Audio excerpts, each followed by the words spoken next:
Hello! Kumusta kayo? Ngayon ay mag-a-arrival ako for today. Hindi pala arrival. Departure ng aking mga guest. Uuwi na po sila ng Manila. So I'm on my way going to their hotel para sunduin ko sila papunta sa airport. Andito na ako sa hotel ng guest. I'm waiting for them kasi pababa na daw sila.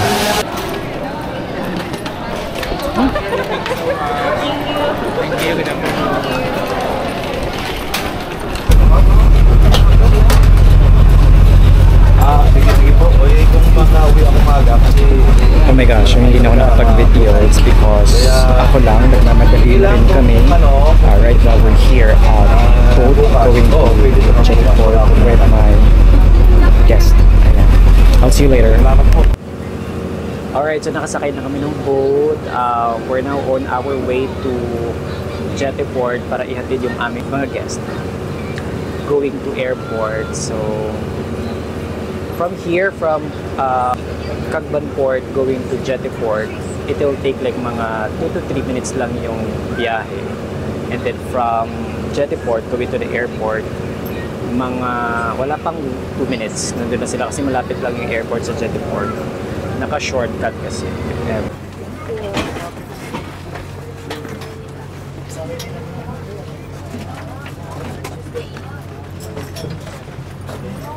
Okay.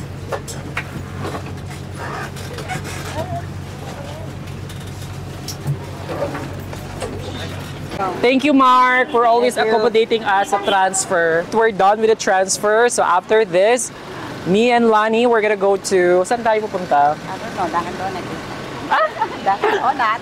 Magda-Dunkin' Donut kami because na-miss ko kumain ng Dunkin' Donut at saka yung hot chocolate. Hot chocolate or yung cold chocolate nila? Hot chocolate.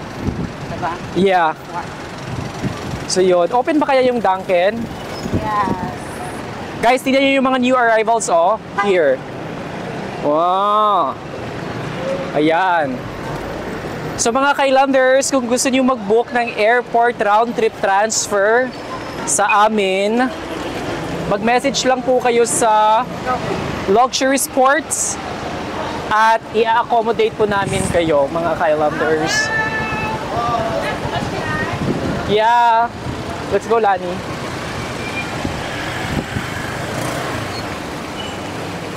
So magmimerienda muna kami ni Lani. Alam mo, kaya talaga ako pumunta dito dahil gusto ko lang mag-Dunkin' Donuts. Yun lang. Okay. Kaya sinama na kita. Di wala si Annalyn, di ba? Andun yun, tatawid na yun. Dito? Papunta na dito? Baka kanina kasi lang may isa paalisan na siya ng bahay.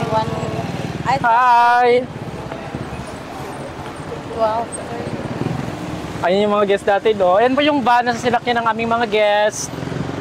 Bye! Salamat na lang. Ay, bamboo pala yun. Bamboo pala yung dye. Yeah.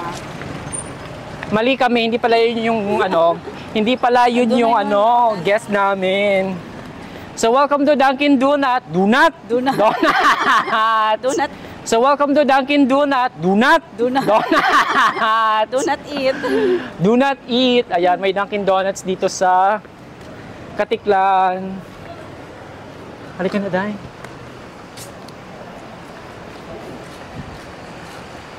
So, video ka, Day. Videohan mo ako. Hi. Good afternoon. Wala pong maganda sa good afternoon. Okay. Kamusta kayo? Kumusta yung buhay? Okay naman. Ano yung pinakamahal nyo na ano? Sure. Pinakamahal? Yung umaabot ng 1,000. Asan ba dito, Lani? Ang kakainin natin? Babayan ba? Sige, ito na lang. By cold chocolate naman ka mo. Ice coffee. Ikaw, gusto mo ng tsokolate? Go.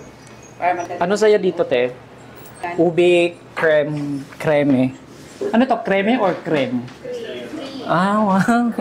Binago na yung ano, spelling. Maghay naman kayo kasi aabot na ng 5 million. Ha? Ito na po yung aming order ni Lani. Kakain na po kami.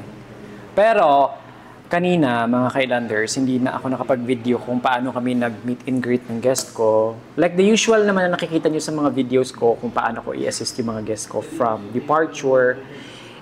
The reason why hindi ako nakapag-video, it's because unang-una ako lang mag-isa, walang mag-video sa akin. Pangalawa, nahihiya ako kasi may mga guest kasi na sensitive na ayaw nila magpa-video. Di ba, Lani? Yes. Na they want privacy and we do respect that.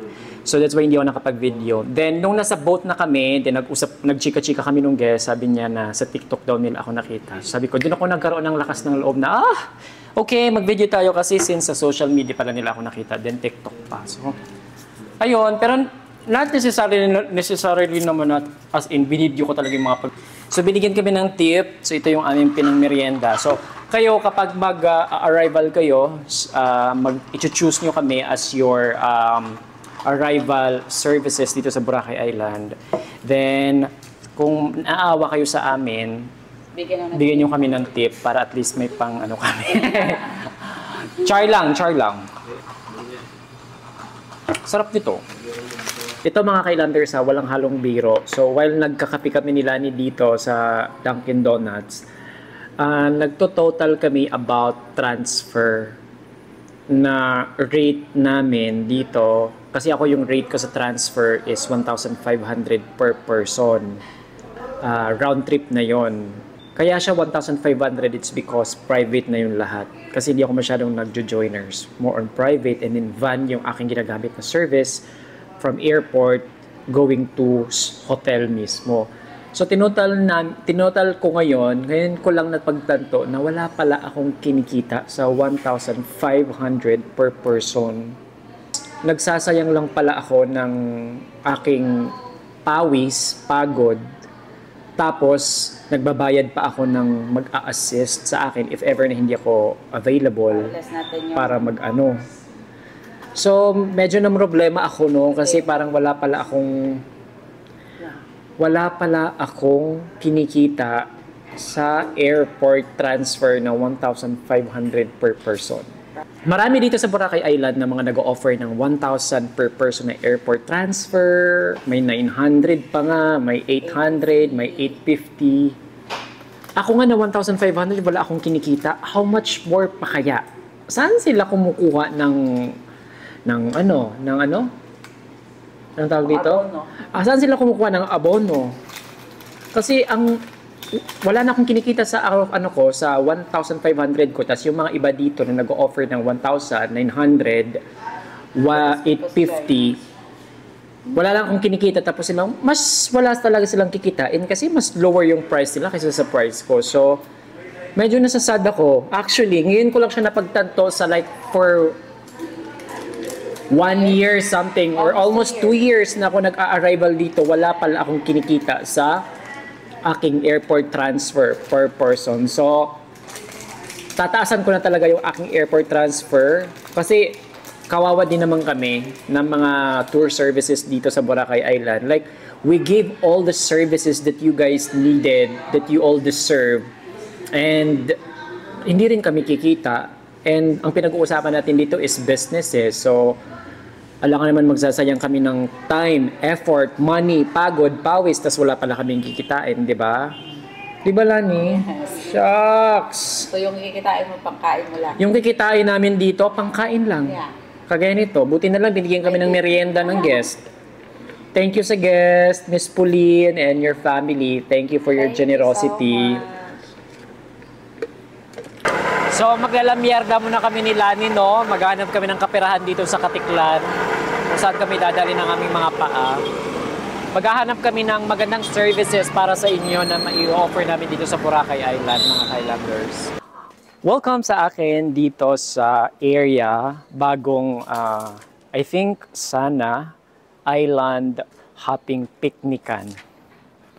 Because I'm going to offer a joiners island hopping na may kasama ng pagkain. Ito yung picnican area kung saan natin i-ocular.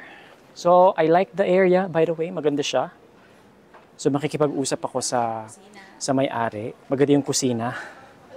So, guys, ito yung area. Grabe, napaka-aliwalas yung vibe niya. Tapos yung mga upuan is maganda siya. Yung location is amazing. Malaki, malawak yung area. At beachfront. So let's say for example mga ka-islanders, kung puno na dito sa area na to sa loob, meron tayong labas. So pwede kayo dito sa labas. Ayan no, nakaka-presko kasi kubo siya mga ka-islanders. And then apart from that, kapag kakain na kayo from island hopping, ay hindi na po kayo maglalakad ng pagkalayo-layo. It's because this area is beachfront.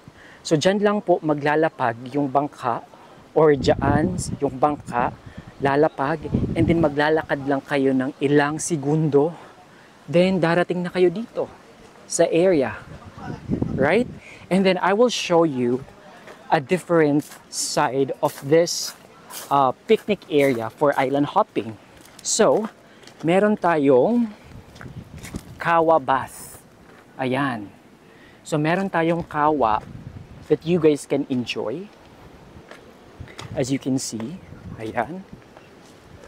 And then, yung area is super nature. Wow. Napakaganda. So, itong area na to ay very Instagrammable kasi yung background niya is nature. Mga damuhan, trees, tapos may rock formation pa. Mga ka-islanders, so sobrang napakaganda talaga dito. And, hi Lani! Ito, papasukin natin yung looban. Ayan.